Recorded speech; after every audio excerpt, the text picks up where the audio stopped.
English broadcast of the MDL Major. Next up, we're going to have Vici Gaming versus its sister team, Vici Gaming, Jeremy, Jack, Lynn, Storm. I'm Kyle, joined by my compadre. The one and only BSJ. I thought you were gonna, hype me up there a bit. I'm leaving you to hype yourself, man. You gotta get it. You gotta get used to selling yourself. Yeah, you you're know right. What I mean? Yeah, we were talking about this because that's eventually where your career is gonna take you. I mean, if you can't market something, you gotta. It's all about you at the end of the day, right? We talked about that. Pretty much. I mean, I'm the most humble player and personality in all of Dota 2. So for sure, and genuine too. No sarcasm, straight to the point. Exactly. I don't believe in not saying exactly what you mean. Exactly. Yeah. No, I like that. Just to throw a word out to the viewers, by the way, we just took a break, had some Monster, had some food. Feeling good. As you can see, I look very attentive and not. Geez, I look so pale. I need some vitamin D, man. I need some sun in my life, but I've given up on that. Like an IV drip right now. Yeah, okay. But just so you guys are aware, if you want to tweet out any questions or comments with the hashtag MDLAfterDark, that's hashtag MDLAfterDark. We're going to be keeping this live as long as we can in between games. So we'll get into those if we run out of stuff to talk about in our post-game analysis or anything like that. But anyway, draft's already been underway, so we can just hop right into it. But just, obviously memorize that hashtag and do whatever you want with it. Or just, don't say shit. It doesn't really matter to me. We can talk about bullshit if there's all two day, people every day. that can go on and on for hours, it's... Yeah. We're real good at it. BSG is talking nonsense 24/7, and me, it's a skill, hone the skill over time. I mean, it's pretty much just an American thing to do, right? Yeah. That's because our. How else did you pass high school English? Yeah, you go to Wawa. Yeah. Friday, Saturday night, hang out in the parking lot because the drinking age is 21. There ain't shit to do in your town. And you learn how to BS. Exactly. Childhood in a nutshell. Indeed. Okay, so. This is hype, though. We said the VG Gaming, these are both under the same organization, and we get to see, the team I was a part of for a solid, 2 weeks or so, a new record for me. Yep. And we're seeing they have the new resolution stand-in, and they qualified for this tournament, I believe, with him, right? Like, he was on the team when they qualified, and they obviously just won the minor in Thailand, and maybe, it is a minor, so if there's anything based on what we've seen in NA Dota, when they win a minor following suit with EG, I expect them to not win this tournament. Thoughts? Well, I can't argue with this team improving significantly after kicking you. I think that's the key I would take from that diatribe, and in truth, I don't know if I really tuned in for the end of it. I mean, hey, you look at complexity, they kicked me, and their fortunes changed as well. So maybe it's just an effect the two of us have on our teams. Yeah, it seems a little bit different, I guess, with the shift, but I like to think that my teammates were the ones holding me down, Yeah, it's true. And they changed the whole roster, so it's not like they just booted me and suddenly...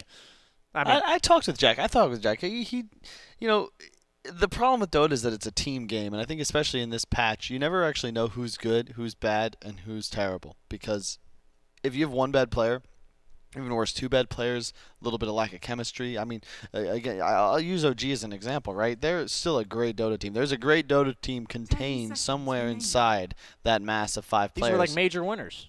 Exactly. 4 majors. Yeah.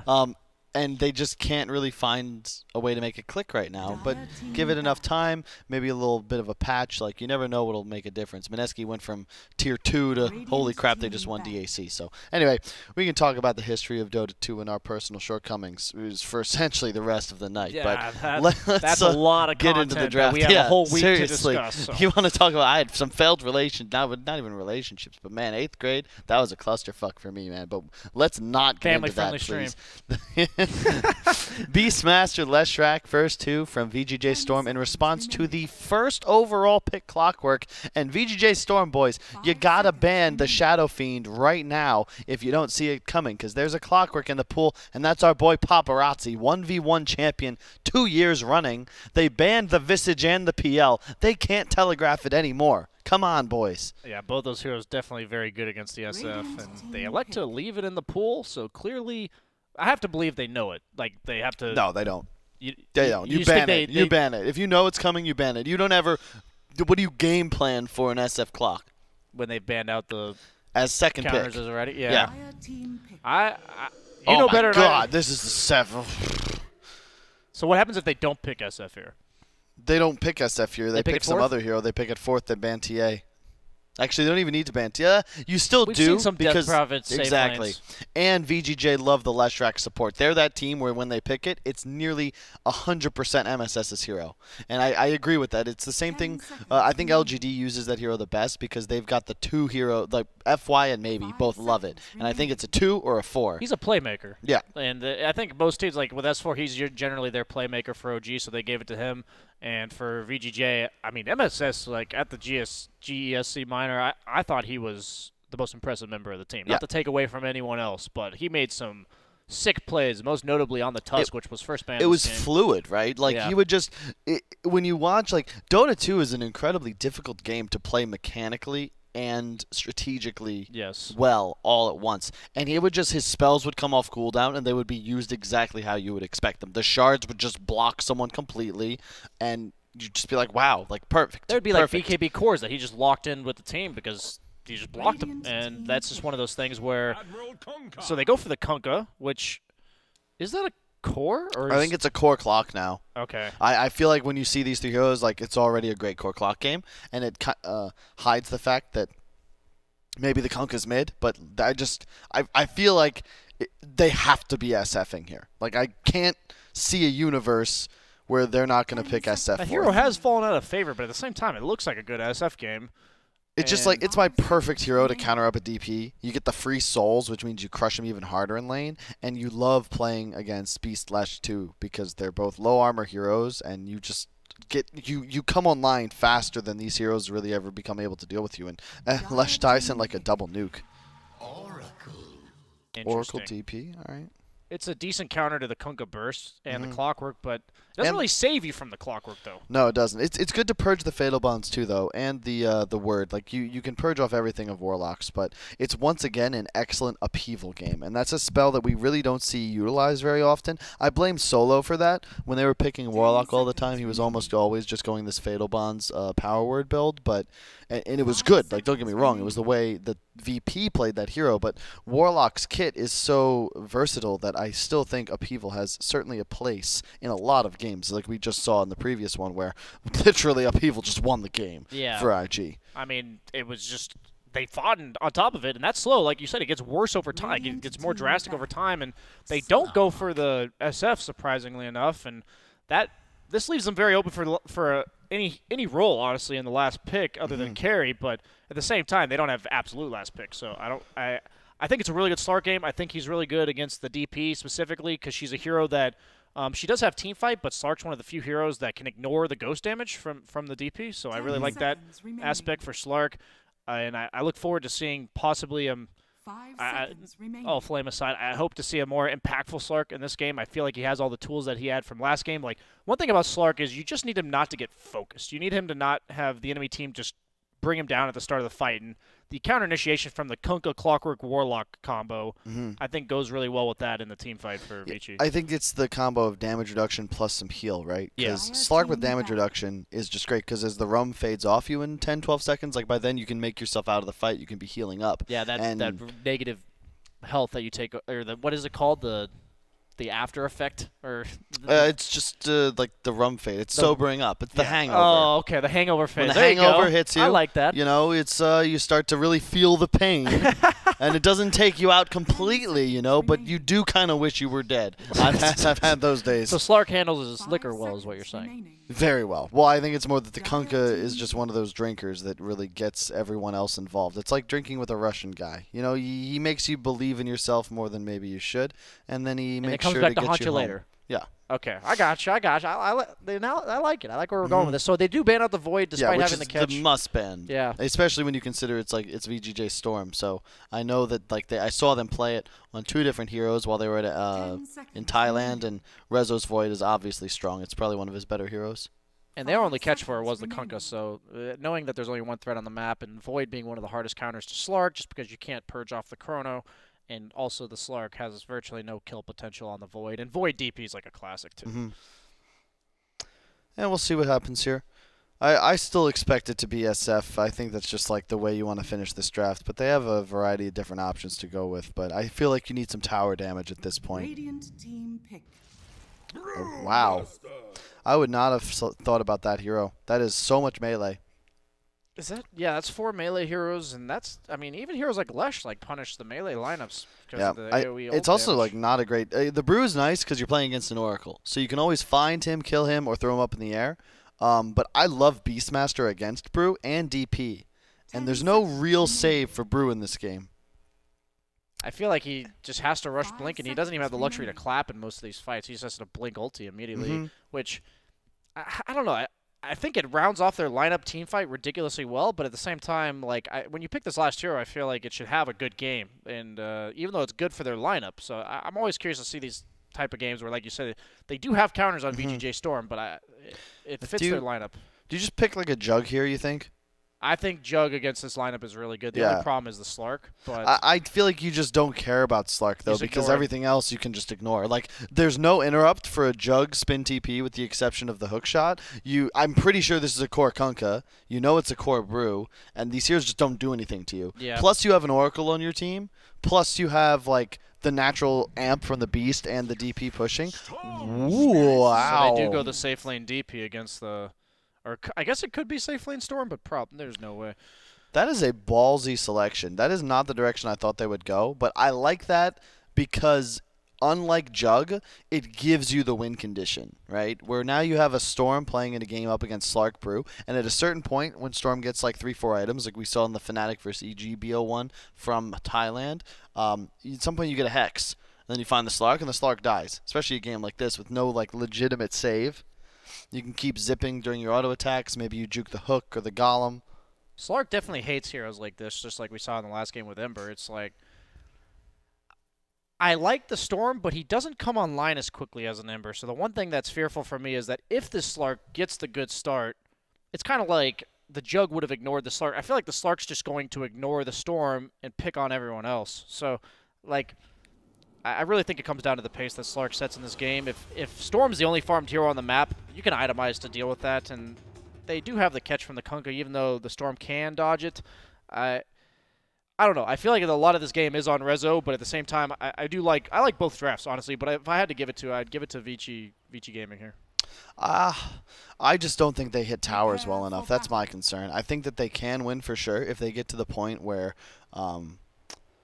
you know, if small children plug your ears, but if their draft becomes unfuckwithable, which is the term that I would use to give a lineup the ability to essentially just walk across the map, and if they're ever together, VG like can't touch them, right? But I just don't know if they're going to really be able to get to that point. And also, just a note to the viewers at home, we have switched camera control over to the control of yours truly, Kyle on the cam, because BSJ just can't stop himself from glancing at Tinder during the games. And please, stop swiping. I can't help it if I'm just a magnet, you know. And we got a slight vision.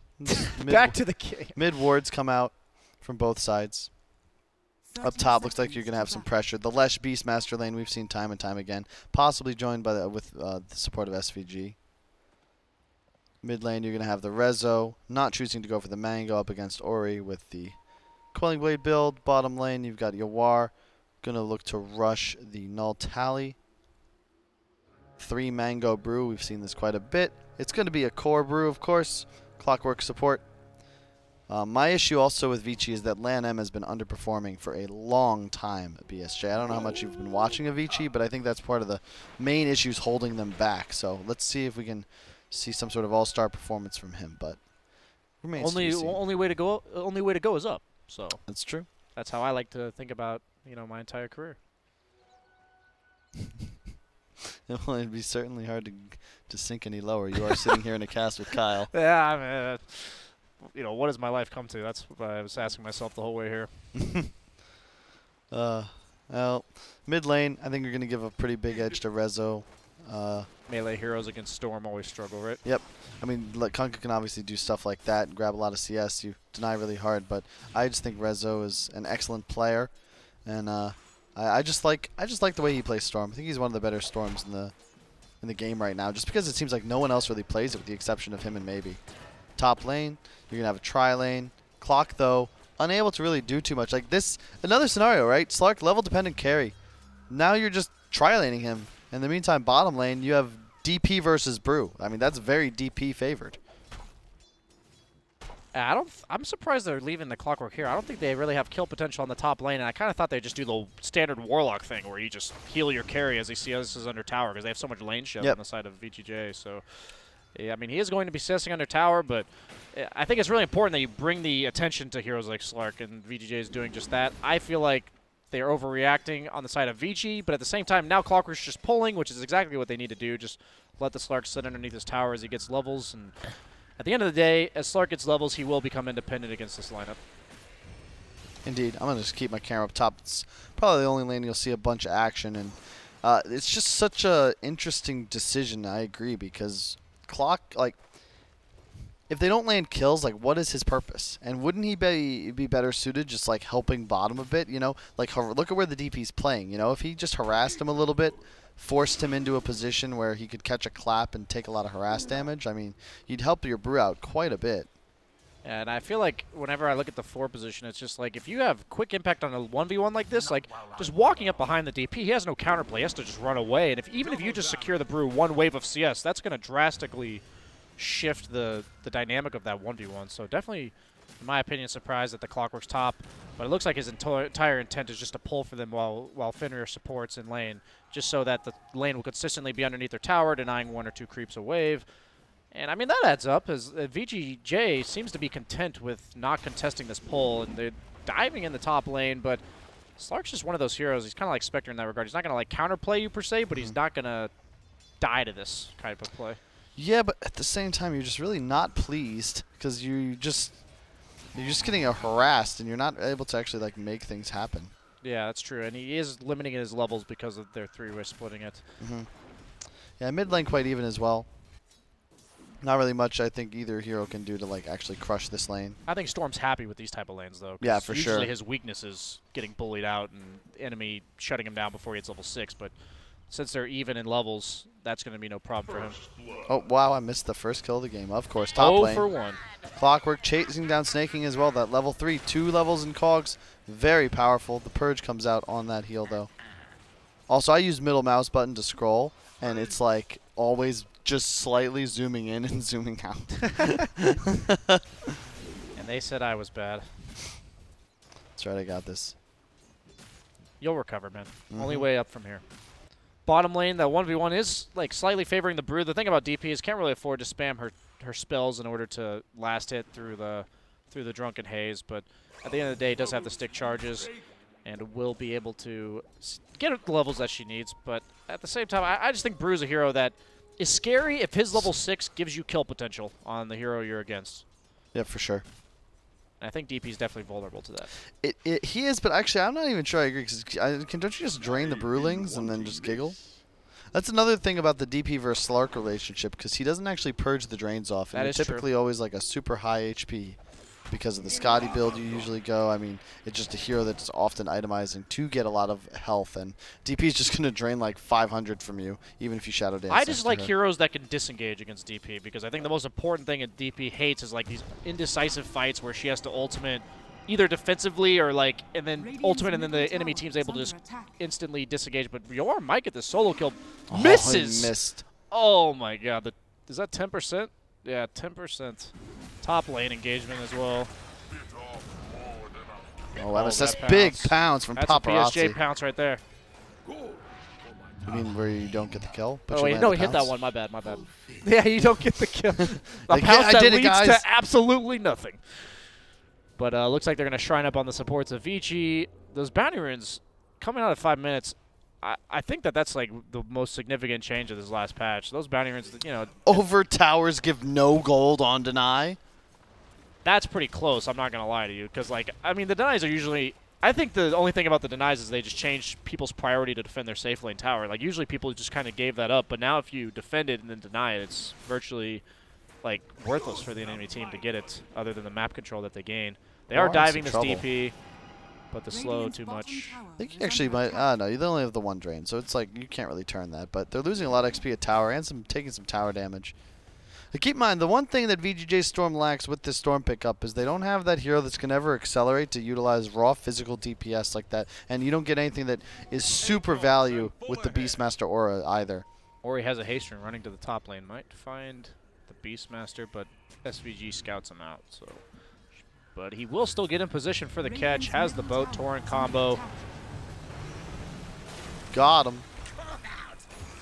Not much you can do about that, and that's the strength of Kunkka, where you almost always guarantee a kill if you find one of those great runes that just set you up for a freebie. Rezo quite farmed, though.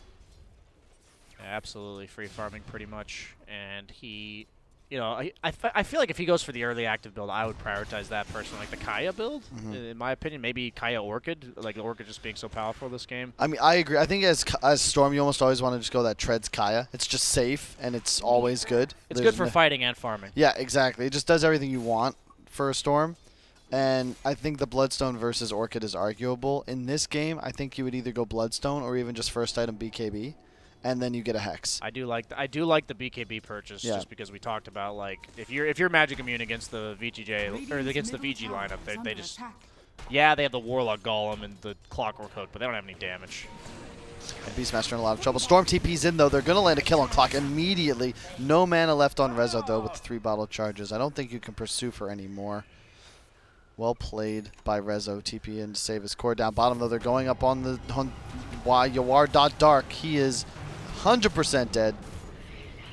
Had he lived to get the stick off, he would have lived. No, he wouldn't have, but maybe.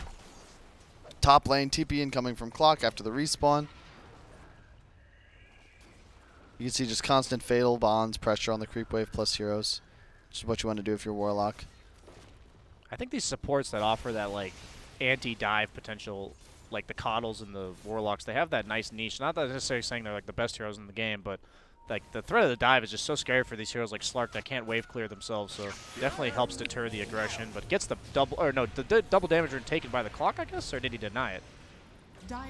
What happened to that? Did he get purged? Maybe, I'm not sure. Bottled by the Storm. Oh, somehow I missed that when I looked at the bottle. It's okay. You know, you miss a lot of things. Happens to the best of us. Bottom lane. See, the thing I will say about Vici's lineup is that if they get ahead like this, it's super hard. Like, they can play all 3 lanes with their cores for almost the entire early game into even like the 15-minute mark, because if you can't really go on a Kunkka too easily, and he has great turnaround potential with like the X and boat combo. Down bottom is just a Brew sitting here at level 7. What do you do against this guy? This is why I didn't like the DP going safe lane, as I mentioned. Like, even if you don't solo kill him with the old, like, if your hero like Jug or like, I'm not saying Weaver was necessarily like a good pick, but these type of heroes, like, you can just occupy the bruised lane without caring. Yeah. But DP is just forced to rotate, and I mean, this isn't. I don't think you're gonna get this tower with the Warlock and the potential turn from the Brewmaster. The Brewmaster can just TP at any point, and here's a DP that's in the opponent's safe lane. I don't think that's where you want to be unless you're looking to take a tower off of it. And Brew's going to go and pressure the bottom lane and forcing the TP from Storm. Rezo is, like, just like we said with Brew, pretty much unkillable. Yep. So he will take over the lane himself. You can see, like, mid lane, just trading, snaking. This isn't what you necessarily want to be doing as Beastmaster. He's just kind of running around. They're going to go farm some stacks, him and MSS, but VGJ not really able to apply any pressure, and I think they're the team that needs to, because at a certain point, VG Gaming is not going to lose a team fight, like, ever. They have Warlock, Kunkka, Brew, Slark. Like, he's just going to run in, find stuff. And I neglected, like, this is a paparazzi Slark. I mean, this isn't some amateur hour Slark. This is, like, one of the best Slark players in the world. I heard he watched my replays. Look at this. Finds Oracle. I mean, pounced up the high ground, knows there's a ward. They're going to get the D ward eventually if the Warlock has the sentry. No, he doesn't. Oh, that's a Kyle inventory right there from the Warlock. I like that. The raindrops and the wand. I feel like I feel like boots are actually a little bit overrated if you're just not going to leave your lane. Yeah, boots are super overrated. They're so expensive, and they don't give you any stats. A lot of times, if you're going to die, you're going to die. But that if you're pulling, that doesn't change anything. Yeah, one raindrop's like cheaper than a boot almost, and it's, I don't know, effectively like 300 more health. Let's say the raindrop procs twice, right? And you get the wand. Yeah, and the casual mana regen is no joke. Yeah, exactly. And casual health regen, too. There you go. Yeah, bottom lane, Brew pressuring this tower really hard. 11 playing a great game so far by simply just honestly sitting in his lane and farming. They're 4K ahead, and I think this strat from Vici, like, I might have underestimated just how hard they were going to dominate this laning phase. But, like, if you can do this, it doesn't really matter how many melee heroes you end up drafting. If you can just be present in all 3 lanes to this effect, like, you're good to go. And, man, Kunkka, 40 damage at level 10. I always forget just how crazy strong that talent is. Bottom lane, they go in on the brew. He will, 25 HP survive. They don't get the deny either. Well played. The throw up on Lesh, great micro from 11. I think he kills the Lesh here. Looks like he's going to retreat the Earth Panda just in case, because he lived with like 10 health. Oh, sorry, missing kills top. Big boat up top. That's a Yawar with an ulti on him. Unfortunately, he dies anyway. I don't believe the W was up from the Oracle, so he couldn't absorb the boat damage. And now 5K advantage for Vici Gaming. That's what I was saying is, like, they had so many ways to counterplay the rotation from the DP. They had the Brewmaster option and the Kunkka option, and Slark's like a hero. You don't just want to rotate to his lane and not do anything immediately, because he's kind of just a ticking time clock of his team can rotate and come kill you, because that's all Slark really offers at this stage in the game. And Slark's a hero that with the changes to his laning stage, he just doesn't really... He doesn't want this to happen where he has like a bunch of heroes in his lane, but he actually doesn't mind sacrificing this like early dominance with the Shadow Blade if he has another core like the Brewmaster who has a 12-minute Blink Dagger and can make use of this early advantage. And Slark only relies on that early advantage because usually he's the person in your lineup that creates the space for you, but Slark is perfectly fine, quote-unquote, recovering, even though his game's not all that bad, if he has other heroes on his team being active. And Kunkka actually farming an Ancient stack with the Tidebringer Cleave. I always forget about it. He is going to the Shadow Blade himself, so the pickoff coming out from Vici will be quite scary. 2 Shadow Blades coming out, 11, pretty much scared of nothing at this point. Wow, nice kill from SVG and Rezo there. He was low from the Ancient stack. Yeah. They'll know they have a ward there most likely, but that's so sick because now SVG also gets to steal that Black Dragon as well. He's level 7 on Oracle. Push coming out middle. Clock has hooked though, so they're going to look to rotate in. Brew with Blink. This is not a fight you can take if you're VGJ.Storm. Your team fight's just so weak right now. They have Golem too. I would have liked to no split up, but you just can just pressure. He's just saying, get out of my territory here.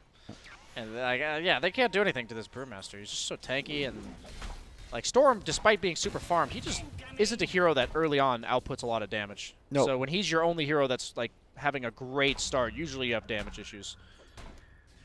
This, again, is one of the downsides of their draft, is they don't have any hero that hits any sort of timing in this mid-game.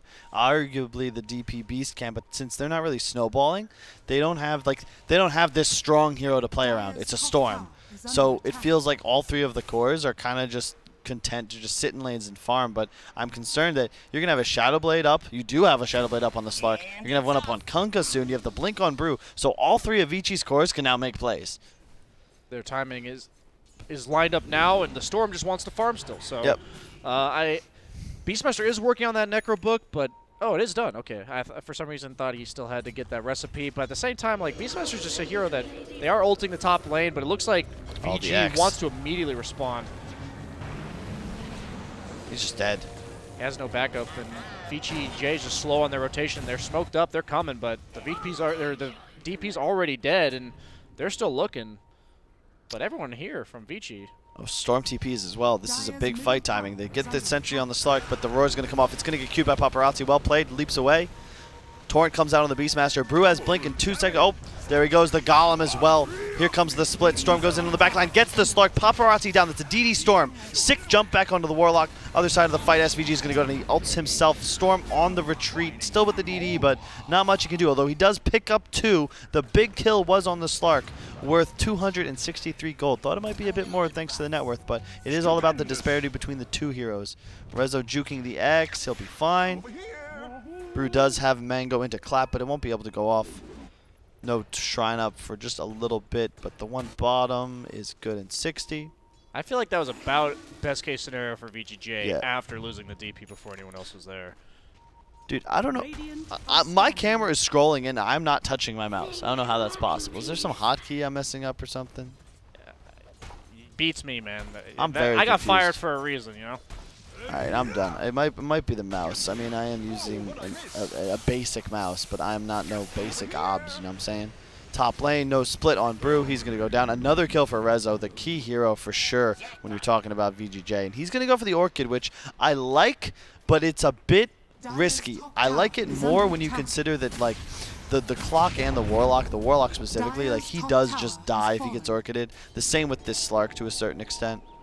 Yeah, playing Slark, it's just one of those things where if you're farming a jungle camp, you don't know if they see you or not because of the fact that you're taking damage from neutrals. So with Storm, it's very scary to use Pact in order to farm because the minute he sees you Pact, if you are in vision, suddenly you're just dead to an Orchid. And I think they just need a playmaker because Beastmaster, at the end of the day, while he is a gank threat, without the snowballing start, this hero is just not like the same, nearly close to the same threat he is. He just pressures tower. So if they have the tower pressure, they need the playmaker, and he is just dead.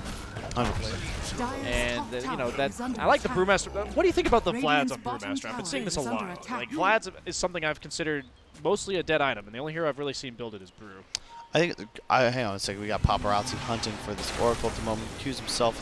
He's gonna loop away. But you can see, just by that little bit of move, he puts now 4 heroes in this Radiant jungle. So just buying space for his whole team. I think Vlad's is a great item, but as you said, it's very specific heroes that can afford to buy it because there's just too many items nowadays. The X goes out on the ledge, by the way. I think he's just dead. They're going to land the Torrent.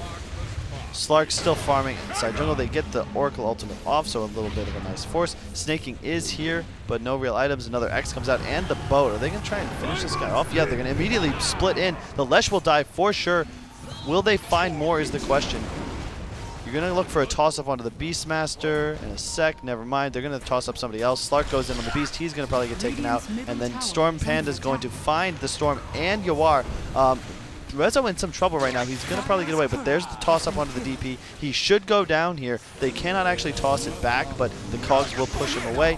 Clock's in a lot of trouble. He's going to probably go down. Golem solo onto the level 1 Oracle, and then in the meantime, oh my god, a huge clap. Yul's going up for Yawar, but he's just going to go down. There's no real survivability, and that's the fucking, sorry for the swearing, but the strength of this draft, where you have Kunkka spamming the X-Torrent combinations. You've got a Brewmaster with the Vlads, as you said, so just massive teamfight advantage, and the Golem going down as well. It's just so much damage, and of course there's a Slark. I don't know if you saw that, but the Oracle and the Lesh were, or the Oracle and the DP, sorry, were fatal bonds, and he got the Kunkka Tidebringer and like took 2/3 of the DP's health off because like that Oracle took so much damage, and I didn't even think about that combo. Well, this AoE damage from heroes like Kunkka is just so, it's just amplified so much by the fatal bonds, and like you said, I just feel like Vici can't lose a team fight, and mid lane, another pick off going on with Master, no ultimate, just drops. The Kunkka Rum is deployed. He's quite tanky. They get the counter initiation. Resolution low on mana, but he gets away. Slark going in with the Shadow Blade, chasing after Rezo. He has no mana, so he should bring him down. That's a huge kill. DP no ultimate, but they still clean up the clockwork, and they get the tower off of it. Overall favorable trade for VGJ, especially when they're behind, but Rezo going down is definitely a little bit unfortunate in terms of the heroes they do not want to lose, but they are going to turn this into a tier 2 in the objectives. Gotta be a bit careful though. When Brew spawns in 10 seconds, he will have split up. Also, I lost game sound. Did you do that? I did. I lost game sound. Production, we need help. They do get the tier 2, however, they lose the Storm, as you said, but I don't know if you mind too much. Like you said, oh, they do find the Slark. He's going to queue off that silence. No big deal. He's rushing a BKB. Interesting. I really would have expected him to go for an Echo Saber, and the itemization from Vici may come back to bite them when you consider not a single member really itemized to scale. It's just this BKB timing. China seems to just love these BKBs. They just want to be unfightable, and that's their playstyle for sure. Completely separated from the NA playstyle, who they build these greedy pick-off items. Orchid done on the Storm when the courier gets back to base. And the fact is, VGJ is just going to play this kiting game. Right? I assume they're just going to avoid fights as much as they possibly can and just look for picking off, because Brew offers no catch. Clockwork Warlock between the two supports is very limited. And at the end of the day, they have X marks the spot, but they have the Oracle for the save on that, as well as just the Storm who doesn't die to that combo. So they're actually going for a Blink Dagger on Clockwork. At least he has it queued up. So maybe they're looking to expand their pickoff game against this Storm Spirit, who they don't have a way to deal with him. I'm not sure you want the Blink though. I think Yuls into Cogs would be really nice as well. Teach their own. They're gonna go right into the Roche pit. force them to fight them because they you can see the warding they have. Really good warding outside the pit. Sentry down as well, so they should see pretty much any movement from the Radiant to get into this position. And it's all about finding the Oracle. You take out the Oracle, kite the Storm's damage. You have a hook ready. I mean, this Oracle could just die right here. I think you can even initiate for him. Orchid is up on Storm though. I think VGJ just knows, or VG just knows that VGJ does not want to fight them, so they're attempting to force it on in any way they can. But as long as Storm is like kind of farming during this time, available to show up to this fight, do you think he'll go BKB next? He should, yes. I think it's BKB into like Storm or something, or sorry, into Hex perhaps. Once he has BKB, I feel like he doesn't care about anything. Obviously, like we said, they have the disable, but Slark is not physical damage. You know, despite the essence shift stacks in the later stages of the game, he relies on staying on his targets, and it looks like he's going on MSS in the bottom lane, who only has a 4-step, does not get you out of the Slark pounce, and he may narrowly live here, but no, he chooses to not go for the 4-staff TP, but he is creating some serious space, and they end up having to use the hook to bring him down. He's instead going for the Spirit Vessel on the side of Clockwork. Oh, they might land the X on mid. They do. Are they going to blow everything? Just the Torrent? So much damage from that Tidebringer. But it is nice to know the Oracle, the W from Oracle does remove all the magical damage combo from the Kunkka. Yep. I love this choice by the Brew Ball. So you see him going for an Aeon Disc. I like that again.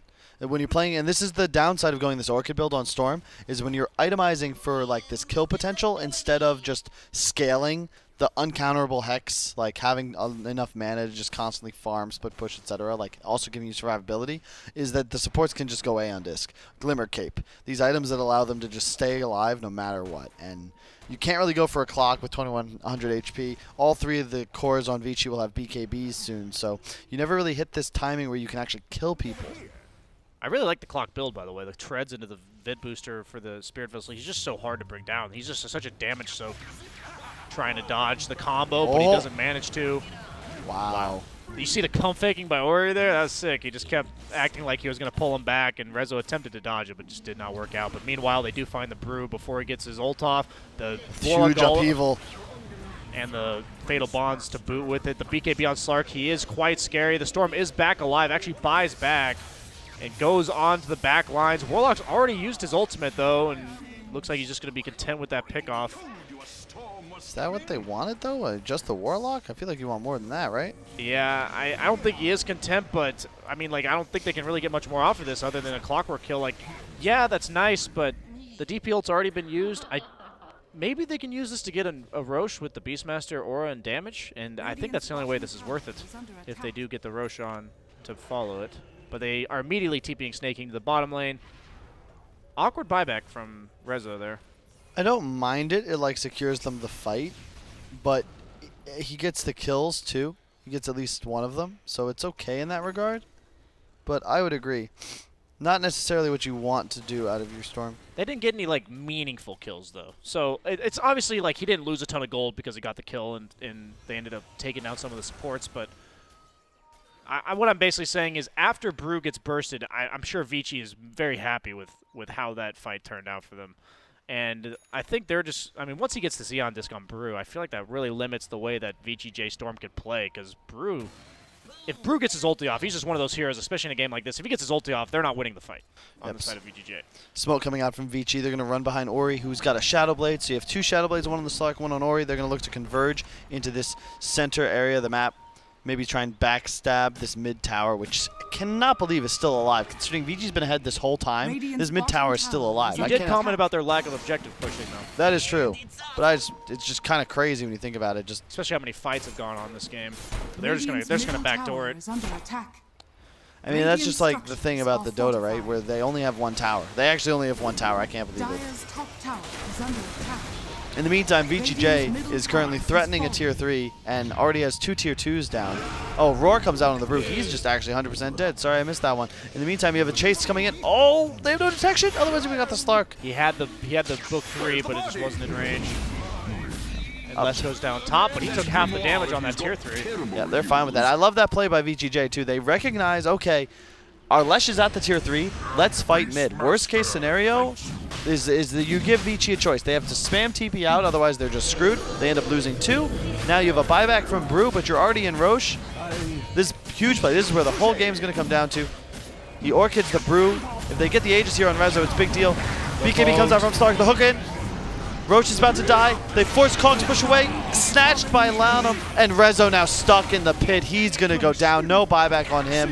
Yawar in trouble. Team wipe in favor of Vici Gaming. They lose absolutely no one in that fight in the pit. And they come away with the Aegis. You just can't fight in the pit against Kunkka Clockwork.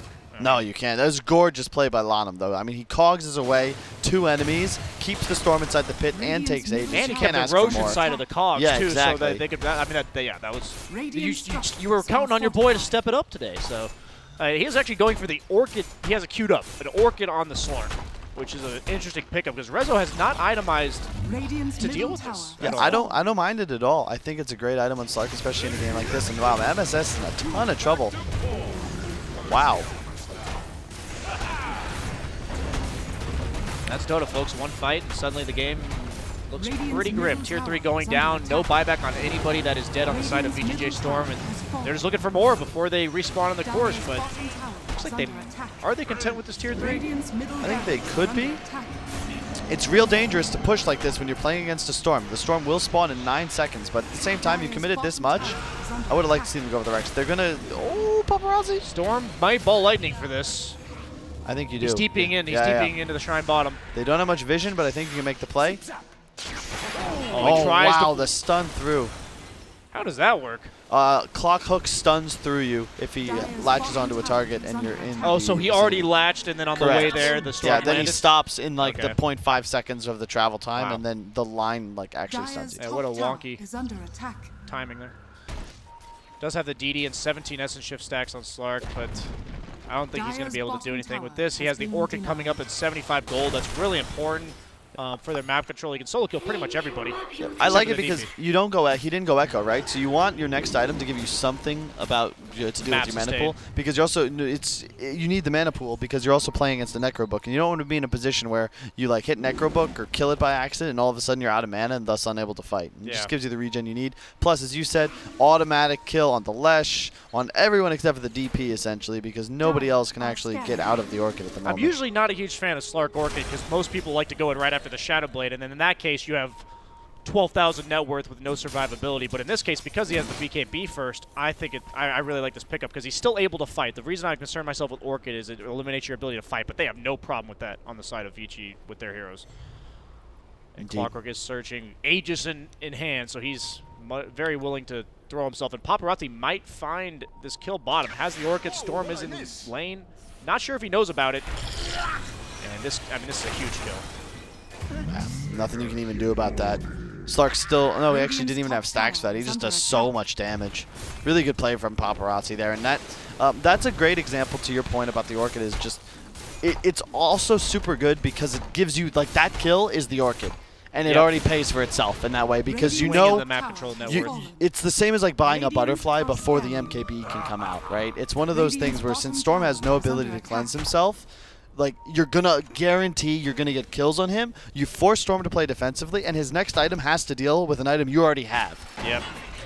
You're making him react to you, and it's not, and that's just not a way he wants to play. And now the Orchid's really huge against these like saving supports as well in the Oracle because they can protect themselves against you, but now they can't, and that just gives you reliable ways to get your another engagement in the top lane. No Slark for this, as well as Clockwork, but they know that 2 heroes are dead. The Storm is reviving, but he gets the roar onto the Kunkka, who apparently just doesn't care because of that rum buff, and he's just going to TP out with his BKB, and they're going to manage to disengage after the DP ultimate. And even though they utilize the Bruce Split as well as the Golem, I mean, now that they have the Slark Orchid, I think that with no fights going on, Vici is at the upper hand. I would agree. I mean, you don't need to do anything at this point. Look at how farmed this Kunkka is. I have not seen a Kunkka this fat since like maybe in one game at Epicenter, but core Kunkkas really just seemed underwhelming a lot of the time, but not this time. And I honestly got to just point to this last pick, Storm. Well, while I love the pick, I feel like VGJ had this window where had they just had some hero to play around in this 10 to 20 minute mark, they would have been able to take an advantage. Or at the very least, like, threaten more kills. But it just felt like all 3 of their heroes were unable to do things independently. And I just don't see how the Storm I don't know. I don't want to call it a draft run. I think VGJ and VG just played well. In truth, I think Paparazzi's been on point. Was a huge yeah, like too. exactly. That was Roche, Rax, Aegis. I mean, no Rax just yet. True. Tier 3 though. Yeah, I mean, not trying to take away from the fact that it was a massive swing. And the idea is like when you have these Slark-Storm matchups, now that the Slark has Orchid, these two heroes kill each other. So Aegis on one side, even if it's not necessarily on the Slark, it's just a huge momentum swing on these type of heroes. Because if Storm has Aegis, suddenly he's allowed to go for that luxury item. He's not afraid of dying to Slark anymore because he can always turn the fight if Slark goes on and commits when he's alone. And they find the kill in the mid lane, and Slark's already chasing, finds the Storm Orchided, has that bonus leash time as well, so there's nowhere that he can go. Do they have the clock hook? They do not find the range. He's actually all the way bottom. Yep, just pushing in. You can see, look at the nice warding they have. This one ward that it sets all that up just above that tier 2 Dire. They have another ward in the jungle they just placed throughout that smoke, and another one in the bottom lane behind the tier 2. So tons of map control, tons of vision. You throw Kunkka back into the top lane. He pushes one wave, still has X. They're going to get the tier 3 Will MSS. He TPs out as well to base. In the meantime, though, they are killing Snaking's Beastmaster. He does not have a buyback. He will die. And this is the downside of this Storm pick once you've fallen out of behind, because the Slark Orchid has now killed him twice, and he's forced to go for a BKB, and until he gets that, he is a dead hero. Top lane, DP going to pop her ultimate. Slark TPing in. Wow, he's actually just going to force this TP. I mean, he has 20 Essence Shift stacks. They can get something done. He should just run back mid, even if they don't have the... Oh, they do have the Golem off cooldown again. I mean, this is so scary. If he forces them out of top, suddenly there's no split push threat on the top lane, and that's pretty much what's been keeping VGJ in this game, because VG has been constantly having to react to this, and suddenly... He's got a gem on Slark. I was going to comment that I really wanted to see that. They shouldn't. I think if you're behind a Slark like this, you should have no vision on the map because he knows when you see him, and that's the scariest part about Slark. So he's just marching down the top lane, pushing it out, relieving the pressure, and then he's going to most likely group up with his team. And if they can make use of these Essence Shift stacks before they run out, I mean, 66 agility for free is no joke. Indeed. I think if you're his team, though, I'd love to see them just kill the Shrine real quick. You have vision advantage. Just plant the Brewmaster somewhere. They are just waiting for VGJ to walk out of their base, and Slark's going to make his way there. Has the full Scott. He knows he's in vision, though, underneath that Radiant Ward. Not taking the time to deward it. Storm does have the BKB complete. The Essence Shift stacks are running out. Radiant's top tower, so they're going to get the tier 2 off this. Roche spawning in the next 3 minutes. Like, it is about to start spawning. But at this point now, I don't know how VGJ fights them. Yeah, same. They're just so strong. All they have to do is get their spells off. Like, you have so many game-changing ultimates. And the Crimson Guard on Clockwork, too. So tanky, so much area of effect teamfight items. There's the Aeon Disc. Silence on top, though. A little bit of trouble is Brew, but oh my god, this Storm is just dead. Gets all the way back to base, thankfully, but the Brew split is up. The damage the Rax is taking is unhealable. It's going to go down. It would have been healed if it didn't go down. I couldn't think of the proper word, but in the meantime, Storm going back in. He's going to go right onto the Slark, but immediate purge on the Roar and the Orchid with the same Q. BKB now as well. Snaking gets Oracle W, but he's going to go down. SVG in a lot of trouble as well. He pops his ultimate, but that might just be more stacks for Slark. Remember, no Aegis on this Slark. He is in a bit of trouble. He's going to get a Q off. Will he be able to survive his quest? And Rez is going to continue to chase. He is Orchided, but there's the Warlock heal as well. Along with the regen from the Slark, the Orchid pops. He does not go down. Storm, however, does. Now MSS is in. Huge clap from 11. There's the silence from... Oh my god, but he just explodes. There's a buyback from the Leshrac. Oracle in trouble again. No hook work for 10 seconds. They have the Crimson Guard on the clock as well, but that's going to be it. GG. Vici Gaming take the W. A draft I think the two of us both underestimated, but I point to the dominant laning phase performance that I think covered their initial lack of a wave clear, because it just really wasn't relevant when the Slark has a Shadow Blade before he's actually forced to move anywhere in the lane. And then I also point to this concept of, okay, both teams cast all their spells in a team fight, who's going to win? Vici Gaming seemed to just have an crushing advantage in every fight. Like they just did too much damage. Yeah, I feel like what is really interesting is something you don't think about in Dota is that when you have damage issues, the best way to counter is just by building tanky items. When they have a lot of damage, you buy like kiting items and like Yule Scepters and Ghost Scepters, Glimmers, making sure they can't hit you. But VG recognized that they have some serious damage issues on VGJ.Storm, and they have Vlad's, Crimson Guard, even the Spirit Vessel to tank up the rest of his team. They just built. They have the rum buff. Like, how do they kill anybody? The Eon Disc. Yeah, they don't.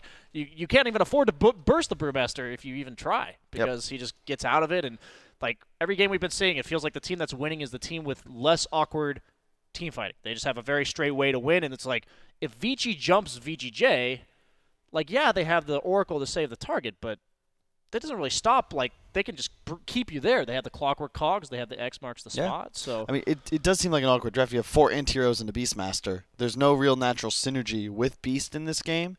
And I, again, point to, like, the Storm being this last pick. I really just feel like if it's – I think Lifestealer's banned in that game. But if it's Jug, if it's some other right-clicker, maybe the game is just simpler to play because you have something that you can actually play around, that can actually take lanes that are difficult. But it felt like this entire game, VGJ is trying to play their 3-lane style, but they don't have the Abaddon that they would usually have. They don't have a single hero that's able to actually pressure by himself without being susceptible to just dying. And that they want that to be the Storm, but he's playing against a Clock and a Conka. And they had some sick chain stuff at the top exactly. lane. That one kill leads to him not having a BKB yet, and then Slark gets those 2 Orchid kills, and suddenly the whole that one kill earlier just turns into 2 extra kills. I really think that one of these guys had to itemize for an item that would keep them alive. It's really the Storm. I think you have to go Kaya BKB this game. If you go Kaya BKB, it frees up your Oracle to keep your Death Prophet alive, and then the DP can also play aggressive, maybe even buying a Blink earlier on. And now you have 2 heroes that can hard jump and have their own innate survivability. There's nothing to deal with the Storm BKB in this game, but he ends the game without even completing it. By the time he has it, they actually have so much physical damage on VG exactly. that you saw he went in and just they have an Aeon Disc, but like the grip kills the Warlock. The grip will kill the Slark. The grip will even kill the Conqueror or the Brew before ulti, because you do have the follow-up. You'll have a Lesh stun on top. You'll have a Roar. You'll have DP. There isn't any legitimate cleanse on Vici Gaming. And after watching a bed play that one game with that Kaya BKB Hex build, I think that that's the go-to whenever you're playing against like a Slark, especially if there's a Brew in the game too, because keep in mind, Hex is not cleansed by Aeon Disc. Yeah. There's no real way to counter that item like in the game of Dota 2. Yeah, so. And especially with the prevalence of these type of items like Aeon Disc on these Brewmasters, because these heroes, they just need to get their ult off, and they're gonna. And I actually like the Brew against Beastmaster in this. Like, maybe it's different now with the Aeon Disc, because I just think Beastmaster having a hero that he can't roar just makes the game like so awkward to play for that hero. Yep. I think the itemization was flawless too. Just the early Vlads, as you said, for the survivability, bit more damage, and then top of that, he just goes for the Aeon Disc, and then all of a sudden the Storm and Beast, like, there's no more killing him. And you saw in that last fight the Slark purging the Orchid and the Roar with the same Dark Pact. Like, at that point, it's just so demoralizing. Yeah. You've wasted essentially your entire initiation, and now you're just unable to fight when anymore. I look at these other regions, and it's not meant to bash like players like Rezo or even the NA regions. I feel like these players, like the Slark's BKB, like that's not the item that Slark wants to build. But if you saw him in the fight that he had, he just ran into 3 heroes, didn't kill anybody, but isolated the rest of the team for VGJ, and like they just enable their teammates to play better Dota. And I think that Lanham's build, like, we talked about it so much, but he's just another hero that throws himself at you. He's got like 3,000 health and a Crimson Guard, and how do you can't ignore him. Like, you can't just leave him alone as a Clockwork. And I love the way they play. I learned a lot about team atmosphere with these kind of teams. Yeah, so I'm trying to write the password into this lobby. Is it the same thing? Yeah, same one. Okay. I keep typing it in incorrectly though, unfortunately. What is this camera angle? What the heck is this? This is some noir right here. And the 2 men sitting alone watching the game of Dota wonder to themselves, what are we doing here? Why are we in Los Angeles at 11 p.m. to talk about Dota 2? I just give up asking myself these type of questions. And I'm trying the same thing as you, and I probably will mess up the password about 15 times. Oh, second try. Oh, it's because I didn't caps the start of it. Whoops. Okay. I will say that Verosh fight was pretty hyped by VG though. That was crazy, that Conga combo. Yeah, it was just so much easier for them to fight than I realized. That was the thing that I think I just didn't recognize, is just that VGJ seemed to have like a much higher degree of execution required, or they would have needed to just win the lanes more. Like, if the lanes are even, I think the game is a bit different, because maybe then the Storm is the one playing the kind of game that Paparazzi had, but that's the downside also of having your supports Lesh, Oracle, right? Neither one of them actually make plays independently. Yeah. And the thing about the last comment I want to make is I did harp on the DP against the Brew because even though it's like an okay 1v1, the minute Brew hits 6, DP can't be there anymore. Like, you just can't.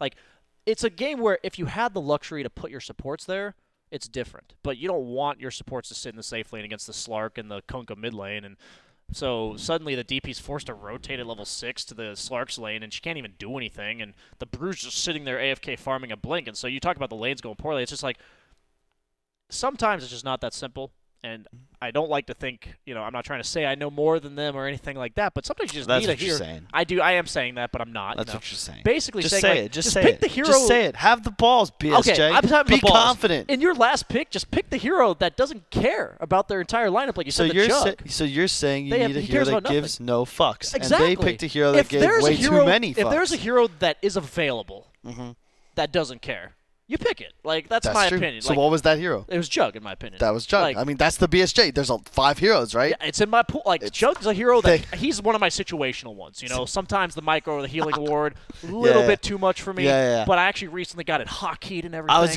was gonna say you should. I recommend you play with my hero on 1, and then you put the healing award on maybe 2 or 3. Yeah, something real close. Exactly. Yes. And then it's like easy because it's like if you want to play with your hero, it's just 1. Then boom, 2 healing word move. Yeah, I tried to make it not too close. I think I put on 3. You can also if I put on M. 2. That's when the misclicks happen. M, click yourself, and it'll just follow you. You don't even need the micro anymore. Yeah, and they actually made it so the healing word, if you don't control it at all, will automatically follow you. Really? Yeah, that was like a year ago, and that patch, like my win rate on Jug just skyrocketed. Holy production! What is this? It's almost like we're right next to him. It is. They're just actually down the hall. This is Vici Gaming, by the way, guys. If I'm not mistaken, that's what a real Slark player looks like. From down to up, you got our boy Fenrir. I think Ori, Lanham, 11 all the way at the end. That's Paparazzi. Sorry, it's Fenrir, Paparazzi, Lanham, Ori, and all the way at the end there is old 11. Although now he is just 11. Perhaps he's just younger. Yeah, age is just a number at the end of the day. Whew. By the way, though, at the beginning of that game, I did say VG was going to take it. I said I liked the Slark pick, and the Storm didn't deal with it well enough. And you said I doubted them. So I just want to, I want to right the scales on that one. Because you have to understand, in my shoes, when I'm right, I have to really. You got to really just keep reminding everybody. Because. You take the. When we go to this, here's the thing. When we go to this camera angle, I need you to change your voice. Oh baby. Oh, that doesn't work now. I'm talking about Noir. Okay. Have you ever played what was the game that came out Mafia or something? I don't remember. But it's a dark. You got to think.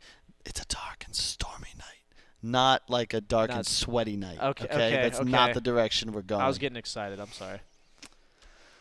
All right, well, we're still waiting in lobby. Looks like VGJ is getting a bit of a pep talk from Jack because it's just SVG in the lobby. The rest of them are probably out. I don't know. Get the pep talk from Jack. Yep, that. Exactly what you just said. Perfect. Yeah. Jack definitely has a way with words. A way with words, you would say. A way with words. What do you think they need to do to come back into this game? I think they just need to give Yawar more of a one hero. Give him more of the dual core lineup that we've seen with the sacrificial snaking, meaning like his job is just pressure lanes, and then they get the 2 farm cores. And I think Yawar just flourishes in that atmosphere rather than playing this DP objective type hero. You gotta be the right type of guy to really enjoy and utilize the DP properly. What are we talking about again? What are we talking about? Oh my god. Okay, so we only have. When you're using that voice, I'm sorry. We only have 5.